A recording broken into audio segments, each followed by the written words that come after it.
مساء العسل عليكم حبايبي، عاملين ايه؟ كل سنة وانتم طيبين. النهاردة بقى جايالكم بأقوى فيديو مشويات على اليوتيوب، تتبيلات مشويات.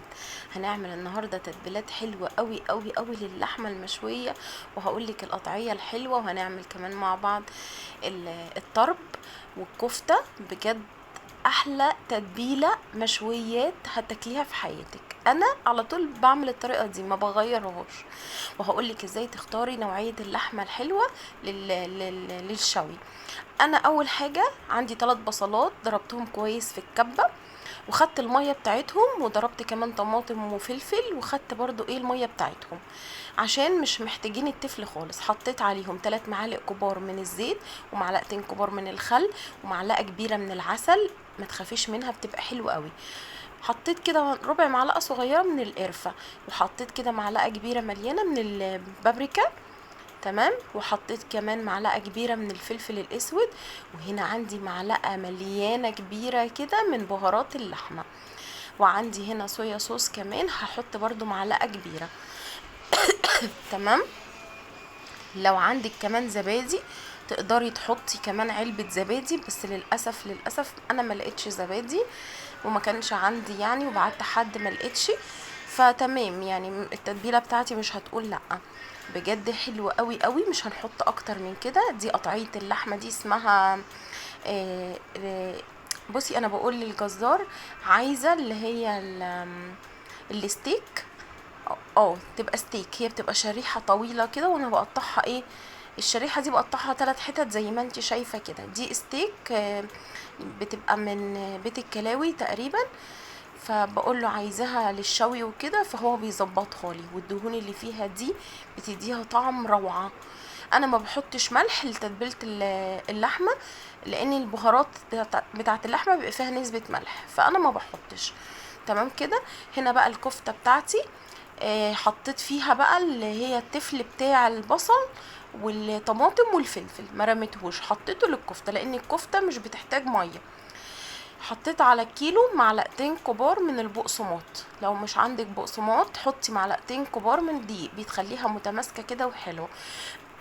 بس انا الصراحه، سوري يا جماعه، بحب احط لها بقسماط عشان بيديها طعم حلو. حطيت لها كمان معلقتين كبار من النشا. تمام كده، برضو النشا بيخليها كده متماسكه وحلوه. حطيت معلقه كبيره من البيكنج باودر اهو، معلقه كبيره مليانه كده من البيكنج باودر. تمام. يبقى حطينا على كيلو تفل البصل والطماطم والفلفل اللي احنا ضربناهم وخدنا ميتهم للحمه، وحطيت عليهم معلقتين كبار من البقسماط، ومعلقتين كبار من النشا، ومعلقه كبيره مليانه من البيكنج باودر. البيكنج باودر بيخليها هشه ومش مكتومه. وطبعا حطيت بهارات كفته، وحطيت ملح. لا، ما حطيتش ملح، برضو ما بحطش ملح. بهارات كفته وفلفل اسود، ومعلقه صغيره خالص من القرفه، ومعلقه صغيره برضو من الجنزبيل. البهارات دي لعبتك. تمام كده. عايزه اقولك ان بهارات الكفته اللي بجيبها من عند العطار بتبقى تحفه. وبرضو خلي بالك لما تحطيها، حطي معلقه كبيره كده، وما تحطيش ملح. الناس اللي ما بتحبش الملح الزياده ما تحطوش ملح يا جماعه، لان البهارات دي بتتجاب بيبقى اصلا فيها نسبه ملح. تمام. ادعكي بقى حلو جدا، اوعي تضربيها في الكب، هتنعم منك خالص ومش هتبقى حلوه، صدقيني عن تجارب كتير كتير كتير. لا، بايديكي كده معلش هتتعبي شويه، بس هتديكي نتيجه حلوه. اعجنيها حلو جدا جدا جدا لحد ما الخيوط بتاعتها، بصي الخيوط بتاعتها ظهرت ازاي. وهي اصلا نعمت، بس مش النعومه بتاعت الكبه بتخليها ناعمه زياده، فما بتبقاش حلوه خالص خالص. عندك بقى بقدونس كمان، خدي بقى الورق بتاع البقدونس وفرميه كده وحطيه. بس برضه انا ما كانش عندي، فمش مشكله يعني، انا مش هوقف نفسي على حاجه. بهاراتها سهله وبسيطه خالص، وبتاخدي احلى طعم واحلى نتيجه. الكفته اللي انا عملتها دي اللي هعمل بيها الطرب، هحشي بيها الطرب. بصي متماسكه ازاي وحلوه، ولما ببرمها كده بايدي بتبقى حلوه قوي. المنديل بتاع الطرب ده يا جماعه انا بجيبه من الجزار بتاع اللي هو بيبيع اللحمه الضاني. بقول له عايزه منديل كده اللي هو بتاع الطرب وكده، فبيدهوني. انا الصراحه كنت جايباه تقريبا ب200 جنيه، بس عايزه اقولك عمل معايا كميه حلوه قوي يعني.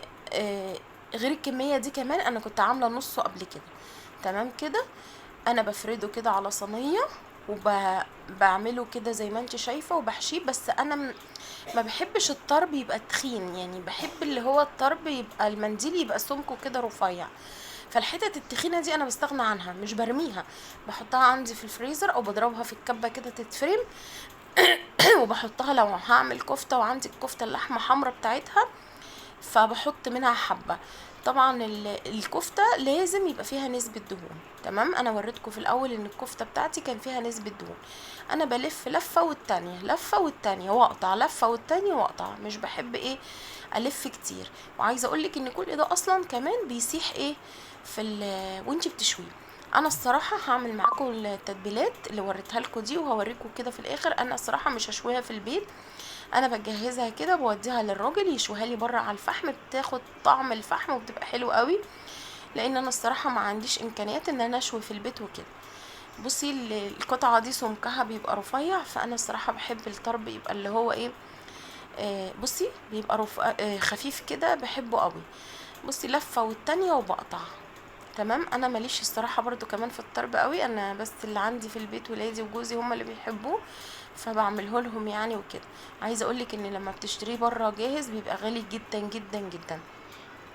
فانتي هتجيبي المنديل ده تقريبا، انا كنت جايباه زي ما قلت لكم 200 جنيه، بامانه عمل معايا كميه حلوه جدا، عمل معايا كميه كبيره، الكميه اصلا اللي انتوا شفتيها دي كلها، وكنت عامله بامانه منها قبل كده. وغير كمان ان كان في حتت تخينه انا طلعتها، يعني ما حشيتهاش، فاهمني؟ يعني طلعتها كده وفرمتها وشلتها في الفريزر، وزي ما قلت لكم باخد منها ايه، لما الكفته بتاعتي بتبقى لحمتها حمرا. لو هعمل حواوشي برضو تحطي كده بتبقى حلوه قوي قوي، وما بتبانش طعمها ولا اي حاجه. انا بجيب المنديل بغسله على فكره حلو جدا، لاني برضو بيبقى ليه ريحه، فبغسله وبنقعه كده في ليمون وميه. بصي بغسله غسله حلوه وبعد كده استعمله.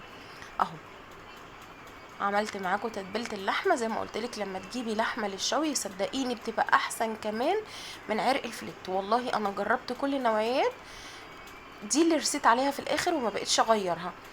بصي الحته الكبيره يعني الصابع الكبير انا قسمته 2، عمل بقى معايا الكميه دي كلها. زي ما قلت لك انا جربت عرق فليتو وجربت حاجات كتير للشوي، اخر حاجه استقريت عليها الستيك اللي هو من بيت الكلاوي. قولي للجزار انك عايزه ستيك للشوي اللي هو من بيت الكلاوي، اسمه ريب اي تقريبا، فبيبقى حلو قوي، وانا مش متذكره بامانه، بس هو اسمه ستيك شوي، بيبقى حلو جدا. بتجيب الشريحه الكبيره كده وبتقطعيها انت ايه 3 قطع كده.